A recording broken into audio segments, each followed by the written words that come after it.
আসসালামু আলাইকুম। কেমন আছেন সবাই? আশা করছি সবাই ভালো আছেন। আপনাদের দোয়ায় আমি এবং আমার পরিবার ভালো আছি, আলহামদুলিল্লাহ। সারাদিনের কাজগুলি তাড়াতাড়ি করে নিয়ে দুপুরে খাওয়া দাওয়ার পরে ছেলেকে নিয়ে যাচ্ছি তার কারাতে ক্লাসে। আমাদের যাওয়ার পথটায় বৃষ্টিতে অনেক পানি জমে যাওয়ায় এখন আমরা অন্য পথ দিয়ে যাচ্ছি। মেইন রুটে এসে বেশ কিছুক্ষণ সময় রিক্সার জন্য দাঁড়িয়ে থেকে অবশেষে রিক্সাটা পেলাম। তারপর আমরা রিক্সায় উঠে পড়লাম। রিক্সার জন্য অপেক্ষা করতে করতে আমাদের একটু লেট হয়ে গেল ক্লাসে পৌঁছাতে। এমনিতেই রাস্তায় জ্যাম ছিল, আবার ক্লাসে এসে দেখি অনেক বাচ্চারাই আসেনি। এমনিতেই বৃষ্টি হচ্ছিল, তার মধ্যে কেমন জানি একটা ভ্যাপসা গরম ছিল, তাই হয়তো বাচ্চারা আসেনি এই গরমের মধ্যে। আমার ছেলেটা ছোট, তো আমি এই ছোট থেকে আমার ছেলেকে ক্যারাতে ক্লাস, গানের ক্লাসগুলি করাচ্ছি। তো এই বিষয়টা নিয়ে আমার আশেপাশের অনেকেই আমাকে অনেক রকমের কথাবার্তা বলে থাকে। তার মধ্যে একটা কথা আমার খুব বেশি খারাপ লাগে। অনেকেই বলে থাকেন, এই পোলাপানরা এত কিছু করাইয়া কি লাভ। তো তাদেরকে উদ্দেশ্য করেই কিছু কথা বলি আজ। আসলে সন্তান হচ্ছে বাবা মায়ের দেহ ও মনের অংশীদার।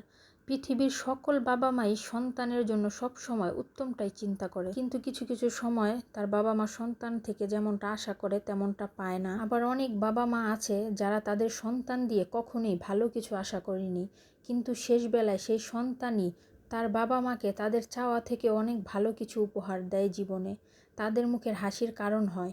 সন্তান কি করবে, কি হবে ভবিষ্যতে, বাবা মায়ের খেয়াল রাখবে কিনা, এইটা চিন্তা করে সন্তান লালন পালন করাটা বোকামি। কারণ বাবা মা সবসময় সন্তানকে নিঃস্বার্থহীন ভালোবাসে, কোনো স্বার্থ ছাড়াই সন্তানকে লালন পালন করে, আর সব সময় সন্তানদের সুন্দর ভবিষ্যৎ গড়ার স্বপ্নের পিছে লেগে থাকে। কিভাবে তা বাস্তবায়ন করবে? একজন বাবা মা সন্তানকে যেমনটা দেবে, ওই সন্তান ভবিষ্যতেও তার মা বাবাকে ঠিক ততটাই দিবে। আপনি যদি আপনার সন্তানকে সুশিক্ষা দিয়ে মানুষের মতো মানুষ করে গড়ে তুলতে পারেন, ওই সন্তান সব সময় সমাজে আপনার মাথা উঁচু রাখবে।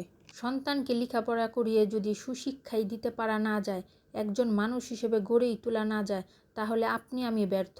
এতে সন্তানদের কোনো দোষ নেই।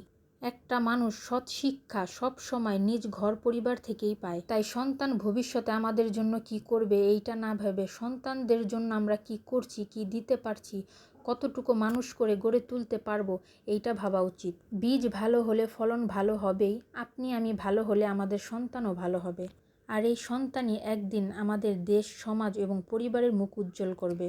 আমি আমার সন্তানকে মানুষ করে গড়ে তোলার চেষ্টা করছি। সন্তান আমাদের বড় হয়ে ভবিষ্যতে কি দিবে সেই আশায় সন্তান লালন পালন করছি না।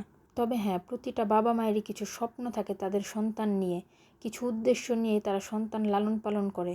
আর সেই স্বপ্ন আর উদ্দেশ্যগুলোকে বাস্তবায়ন করতে গেলে বাবা মায়েকে অনেক ত্যাগ স্বীকার করেই সন্তানদেরকে লালন পালন করতে হয়। আপনার আমার সন্তান ভবিষ্যতে ভালো বা খারাপ কি হবে তা আপনি আমি কেউই জানি না। ভবিষ্যৎ নির্ধারণ করার মালিক হচ্ছে আল্লাহ তাআলা।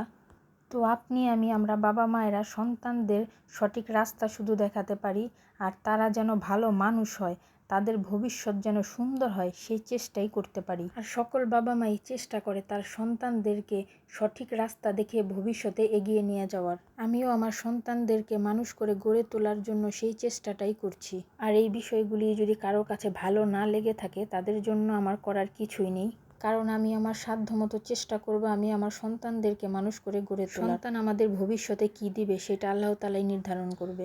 যাই হোক, আমার কথাগুলি অনেকের কাছে ভালো লাগতে নাও পারে। দিন, কাল, সময়, সমাজ এবং মানুষ ভেদে ব্যক্তি মতামত ভিন্ন হয়, কারো চিন্তাধারায় কারোর সাথে মিলে না। এগুলো হচ্ছে একান্তই আমার ব্যক্তিগত মতামত। তো যার যার সন্তান সে কিভাবে মানুষ করবে তার সামর্থ্য অনুযায়ী সেই বাবা মা নিজেই ভালো জানে। আমার ভিডিও আজকে এই পর্যন্তই ছিল। আমার ভিডিওটি যদি আপনাদের কাছে ভালো লেগে থাকে, আমার চ্যানেলটিকে লাইক এবং সাবস্ক্রাইব করার অনুরোধ রইল। আমার পরিবার এবং সন্তানদের জন্য দোয়া করবেন। আমিও দোয়া করি আল্লাহ তাআলা আপনাদের সকলকে ভালো রাখুক। আল্লাহ হাফেজ।